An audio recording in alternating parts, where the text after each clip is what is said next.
Gary!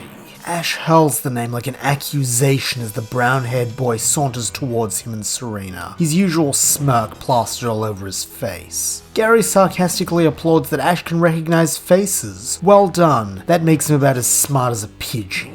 This causes Ash's face to go red, and he advances on the other boy, only to find that Gary isn't even looking at him anymore. His eyes are firmly on Serena, and he asks if she's going to be watching the tournament tomorrow. Serena smiles that she is, and Gary grins that in that case he'll dedicate his victory to her. This makes Serena sweat drop, and she tactfully calls this a very kind gesture, though whether consciously or not, she has also taken a few steps back from him. Licia then jumps in, saying that she'll be entering as well, so he better watch out since she's no amateur. But Gary smirks that he isn't worried, since while he's watched her contest battles, and they are good, it'll be power rather than style who determines who wins in this tournament. Ash sneers that too bad Gary has neither, making the Oak Boy round on him at last and say that if he's so sure, why don't they battle? After all, it's not like he'll get a chance in the tournament when Ash is destined to be a first round washout. Ash growls back that he's on, but Brock steps between them, saying that if they battle now, all they'll be doing is disadvantaging themselves by tiring at their Pokemon before the tournament's even begun. Ash grumbles that Brock is right, while Gary looks over to him and smiles that though he never would have guessed he'd choose to travel with a loser like Ashy Boy, he is glad to see that his dad made good on his promise. Brock smiles that he really is grateful for Gary's help in reuniting him with his dad, but Gary waves this off, saying it was nothing and it's just the kind of guy he is, though he makes sure to say it loud enough that Serena will definitely hear it. He then grins that if Ash isn't going to battle him, he's going to go do some final training and he'll smell them all later. Brock and Serena give him polite waves, while Ash and Licia fume at the shade he threw their way. They then both declare that they're going to train as well, though Brock counsels them not to push their Pokemon too hard right before the big day. The pair promise that they won't, but as they leave, Brock and Serena share a look that says there is no chance these two will hold anything back in their training.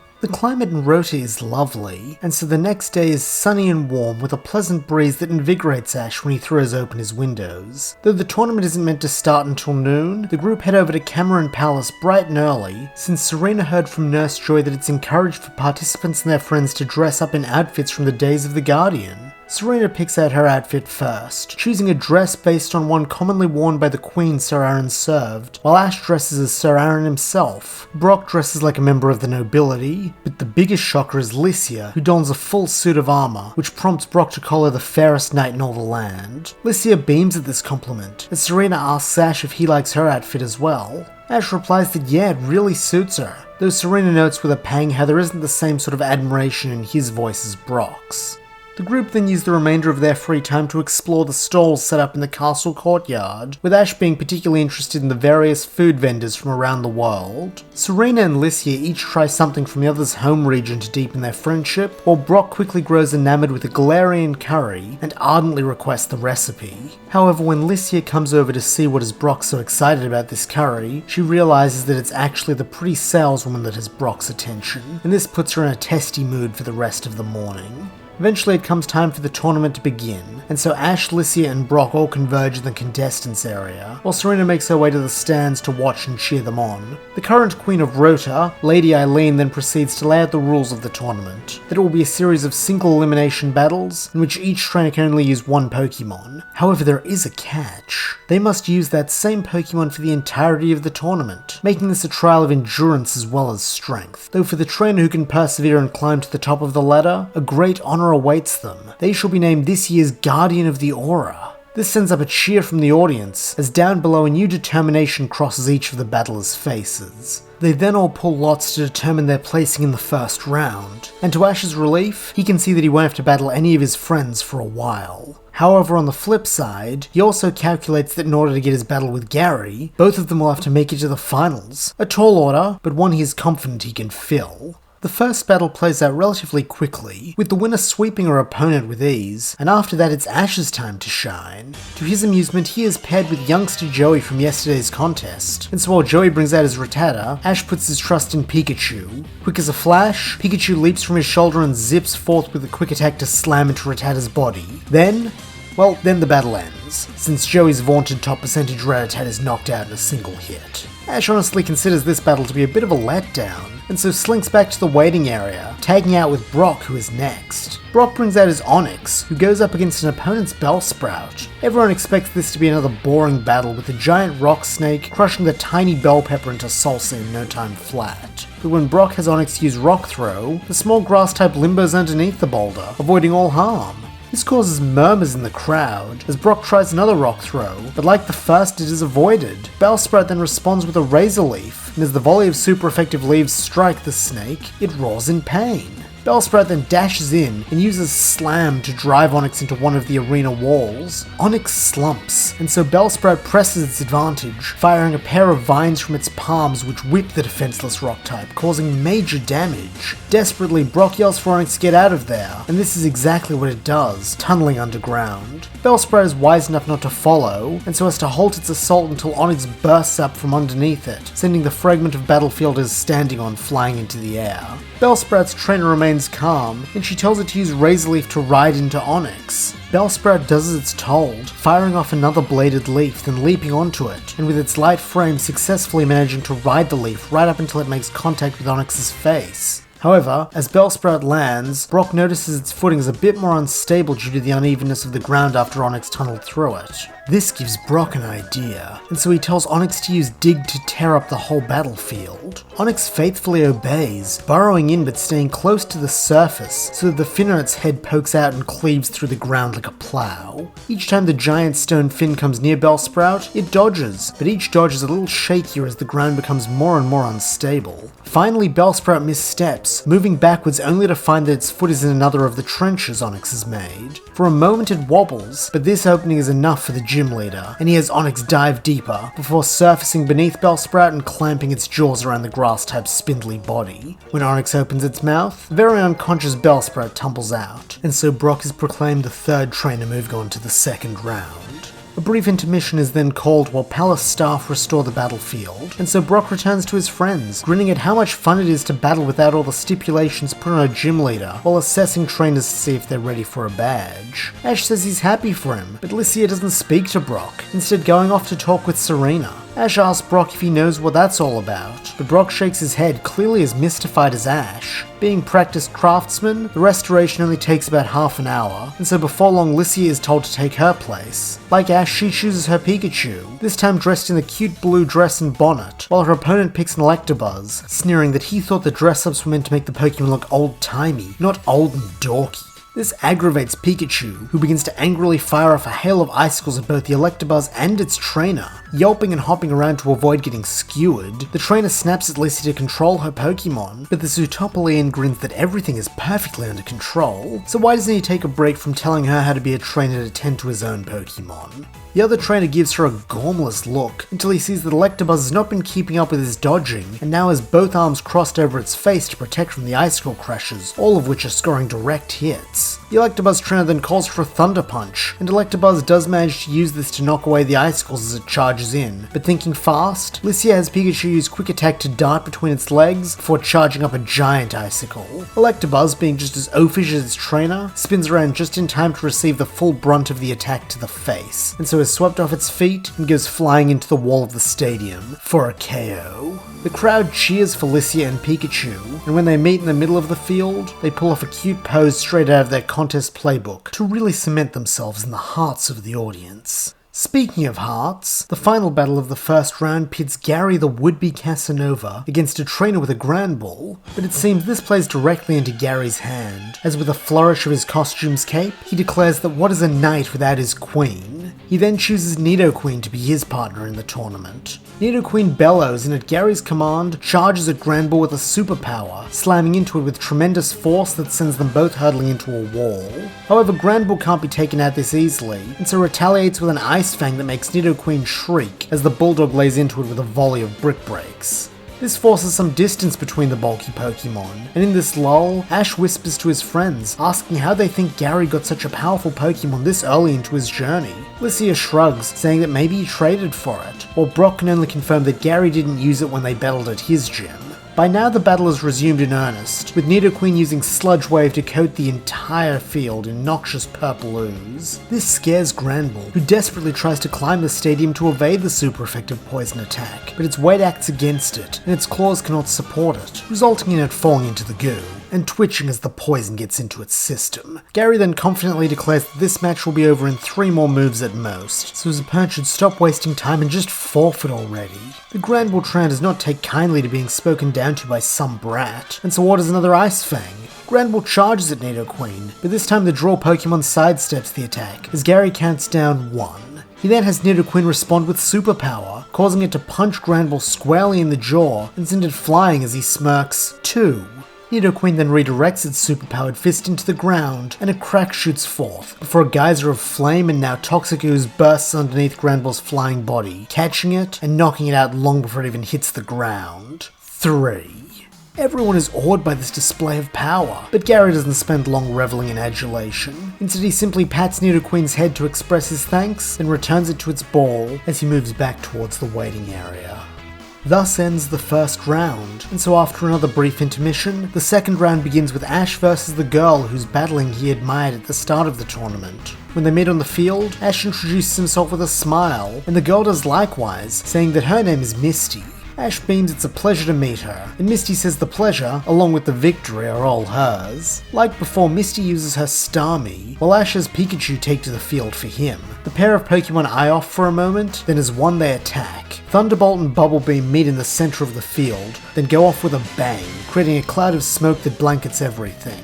Ash's Pikachu leap into the smoke, using Quick Attack to slam into Starmie, but as its speed clears away the smoke around it, trainer and Pokemon alike see that the water type is no longer there. They then hear a faint whooshing, and look up to see that Starmie used Tackle to spin itself into the air, and is now coming back at them like a boomerang. Pikachu uses Iron Tail to block, and so once more the pair of Pokemon are caught in a stalemate.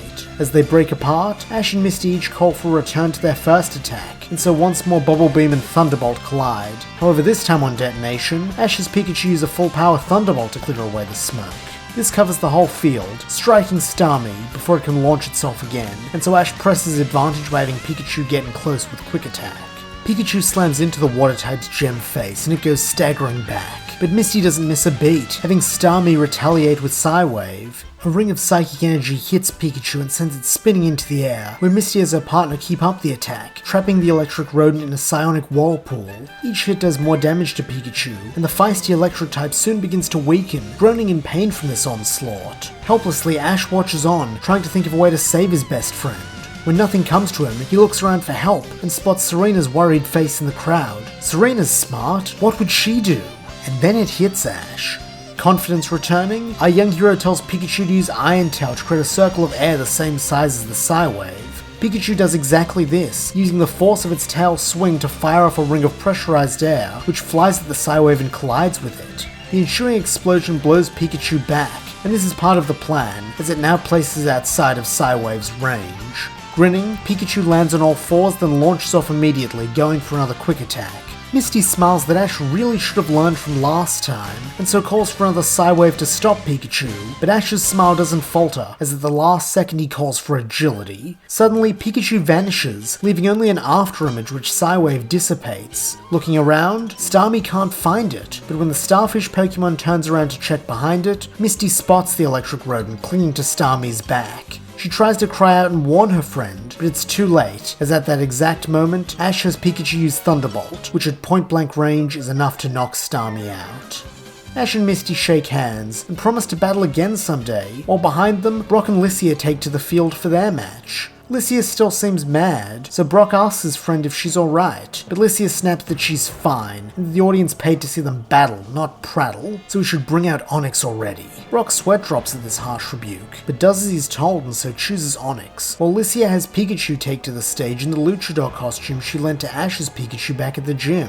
She immediately calls for a series of flying presses, and so loyally Pikachu leaps into the air and throws itself at Onix. This does a bit of damage, but due to the lack of variety in this tactic, Onix soon begins to figure out Pikachu's timing and starts swatting it away with its tail, causing more damage to the electric type than its opponent. This only annoys Licia more, who tells Pikachu to change up its timing, but Brock firmly tells her not to get mad at Pikachu when the fault lies squarely with her. She's battling in anger, and this is clouding her judgment, so why doesn't she just tell him what's really wrong so he can help her? After all, he cares for her, and hates to see her so agitated. Licia acidly asks if he also cares for the girl back at the curry stand, and Brock's expression turns to one of deepest confusion. Licia elaborates that she thought he liked her, but seeing him go gaga over this stranger really hurt her feelings, and made her think that he doesn't value their connection and only cares about looks. Brock starts to understand, and so blushes, awkwardly admitting that he really does like her, he just didn't realize she liked him in that way too, and that he's sorry. Licia looks slightly mollified, though there is an awkwardness to her that is unusual in the confident coordinator, as she says that of course she does. He's smart and kind and cares a lot about his Pokemon. By now the action has ground to a halt, and the audience is getting impatient watching two blushing teens chat, so Licia clears her throat and says that maybe they should talk about this at the ball later. Brock nods his agreement, and so the battle resumes. Licia, having gotten her feelings off her chest, can now battle with a clear head, and so begins to formulate a strategy on how she can make use of the costume she chose for Pikachu to ensure a win. Onix, however, is not standing idly by, and so begins to use Rock Throw, forcing Pikachu to dodge around the field with little window for a counterattack. When one boulder lands a bit too close for comfort, and the impact blows Pikachu off its feet, Licia has an idea, and so tells Pikachu to use Electro Ball on a vacant part of the field. Electricity begins to condense into an orb at the end of Pikachu's tail, and when the electric rodent hurls it, Licia tells her partner to jump on top of it. Pikachu obeys and the ball detonates, blowing Pikachu away like it did to Ash's Pikachu in the Viridian contest. But instead of being a random blowback, this is a tactical decision that sends Pikachu flying directly upwards. In fact, Pikachu flies so high that for a moment it even vanishes from view among the clouds. Murmurs go up about what Licia is planning, but Brock has a pretty good idea, and so tells Onix to use Dig and burrow underground. Onix obeys, but Licia smiles, having known Brock would do exactly that. As a result, she keeps her eyes squarely on the ground, not even looking up as Pikachu returns to view, now falling at incredible speeds. Instead, she waits until Pikachu is a bit closer, then points at a specific place on the ground and calls for a flying press. Pikachu picks up even more speed, and when it hits the ground, the entire field collapses in as a shockwave blows both Brock and Licia off their feet. When the ground beneath them settles, everyone looks into the crater, and to their shock sees a very battered Pikachu resting atop the head of Brock's unconscious Onix. The crowd goes wild for this comeback victory, and Brock is speechless, stunned by how precisely Licia must have analysed Onix to be able to tell where it would be with no visual or auditory cues. In fact, it's even more impressive as he realizes that Licia didn't just figure out where Onix would be, but where Onix's head would be, to ensure maximum damage. No wonder she became a top coordinator in her first contest circuit. She truly is a prodigy. Nothing else in the second round comes close to measuring up to these first two matches, with even Gary's match being a sweep, in which Nidoqueen's immense power overwhelms a blue-haired trainer's Charmander, and so he, Ash, and Licia all advance to the top 8. The first match for the quarterfinals is Ash vs Licia, and the pair of Pikachu trainers square off with matching confident grins on their faces. Ash promises that this time he's gonna win, but Licia shakes her head that while Ash has absolutely improved since Viridian City, he's still not quite up to the task of toppling her and Pikachu.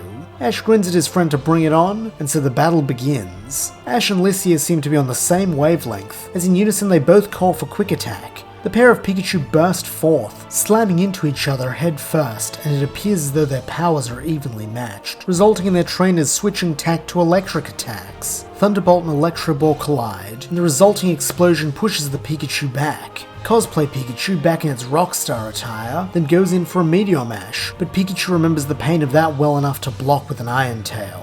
This becomes the next stage of the battle, with Fist and Tail clashing repeatedly in an attempt to gain the upper hand. However, there is one slight problem. Meteor Mash continues to empower Cosplay Pikachu, so that instead of fatiguing, its hits keep coming back stronger, and when eventually one overpowers Iron Tail, Ash's Pikachu is helpless against a hook to the face. Tumbling backwards, Ash asks Pikachu if he can still battle, and the spunky yellow rat yaps that it can, rising to its feet. However, Cosplay Pikachu means to see that this isn't the case for much longer, lunging in with another Meteor Mash. Pikachu uses a string of agilities to dodge, building up speed to match Cosplay Pikachu's strength, so that before long, it becomes a yellow blur that can strike quickly then escape before being counterattacked. As Quick Attack after Quick Attack pummel Cosplay Pikachu, things are looking grim for Licia. However, then something on her face changes, and as Pikachu comes in for its next hit, she has Cosplay Pikachu use Electro Ball on itself. The force of the orb detonating against Cosplay Pikachu's back is enough to send Pikachu into the air, and since it has no footing, it cannot dodge as Cosplay Pikachu leaps up after it and delivers a powerful Medium Ash uppercut, which knocks poor Pikachu out cold. Ash is more than a little disheartened by his loss, but as he cradles Pikachu in his arms, he urges Licia to go on and win the whole tournament. Licia grins that she never planned to do anything less, and the pair fist bump. Now in the stands with Serena and Brock, Ash has a blast watching the fights, cheering for Licia and booing for Gary, as they each advance to the semi-finals, and then the finals. From the get-go, this is an unfavourable matchup for Licia, not only because of Nidoqueen's ground typing granting an immunity to Pikachu's electric attacks, but also because after the tough battles with both Brock and Ash, Pikachu is on its last legs. Conversely, Gary has received nothing but advantageous pairings, and so his Nidoqueen remains relatively strong. It therefore comes as little shock when the battle starts on rocky footing for Pikachu, as Gary has Nidoqueen blanket the stage in poison with Sludge Wave. Being clever, Licia has Pikachu use Icicle Crash on the ground to create a foothold out of the sludge, but Gary simply has Nidoqueen use Superpower to create a Tidal Wave, which catches Pikachu anyway. As the yellow rodent rides, Nidoqueen picks it up by its poison-stained dress and throws it into the wall. Licia once more adapts, having Pikachu use Quick Attack to bounce back and slam into the Drill Pokemon, making it stagger. But this victory is only temporary, as when Pikachu stops to wince in pain from its poisoning, Nidoqueen uses Earth Power once more. The ground beneath Pikachu explodes, and it is flung into the air, before flopping back to the ground, finally out of gas after a hard day's work. A little while later, the group reconvene inside the palace in preparation for the ball. Ash, Brock and Serena congratulate Licia on her performance, but Licia is still a bit stunned that she lost, especially to Gary, who she had honestly believed was all talk. Ash begrudgingly agrees that Gary, for all his jerky mannerisms, has the power to back it up, but tells Licia not to worry about it, since they'll get another chance to battle him, and when they do, they'll shove their growth right in his face. Brock and Serena say that maybe that shouldn't be the motivator for their improvement, but Licia likes the idea, and so she and Ash clasp hands, swearing to help each other get stronger so that next time, Gary won't know what hit him. Speaking of Gary, he saunters in not long after this exchange, just as the ball is about to begin.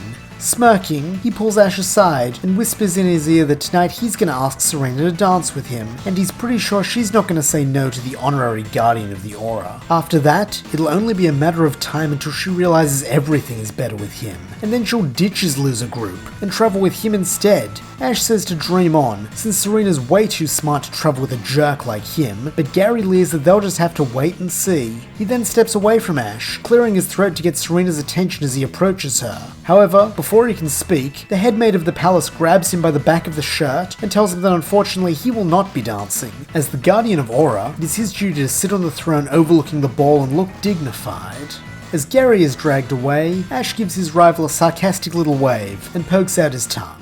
The ball proper then kicks off, and there is music, dancing, and fancy food galore. Though Ash mostly wants to stuff his face, he is promptly pulled onto the dance floor and asked to dance by several people, many of whom saw him battle and were impressed by him. He even dances with Misty for a while, and that is fun since she's not as stuffy as some of the other dance partners. Eventually, he detaches himself from her and steps off the floor to grab a quick drink and check on his friends. Brock and Licia are dancing together, and both of them look delighted, which pleases Ash, while conversely, neither Eevee nor Cosplay Pikachu seem particularly happy, as they keep trying to steal Ash's Pikachu from the other, to the point where a battle almost breaks out between them. The only person Ash can't seem to locate is Serena! He beams, as he sees her standing alone by the wall. Walking over to her, he sees that something is on his friend's mind, and so with a soft smile asks her what's wrong. Serena's face turns red at this, and she mumbles it's nothing. But Ash, still smiling, says he's known her too long to believe that, and so urges her to tell him, since maybe they can solve it together. After all, he doesn't want to see another silly fight like what happened between Brock and Licia earlier. Serena swiftly says it's nothing like that. She's not angry, she's just been struggling to bring herself to do something. Ash nods, saying some days it's like that with him, when he wants to get out of bed but also wants to sleep in. This innocent response makes the girl laugh, and this clears away some of the awkwardness, allowing her to look him in the eyes. She then admits that what she's been struggling with is to ask him a question. Ash grins that she can ask him anything, and this sets a different, fainter blush to Serena's cheeks, as she gulps.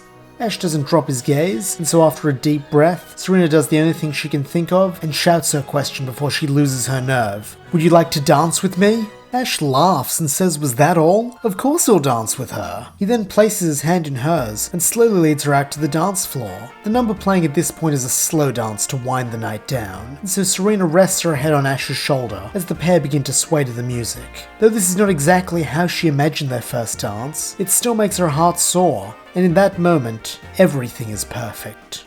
And that's where we'll leave things. What do the events of today's emotionally charged festival mean for the group moving forward? Will Ash and Lycia be able to surpass Gary in their next battles? And what role will Misty play in their adventures? Find out as the journey continues.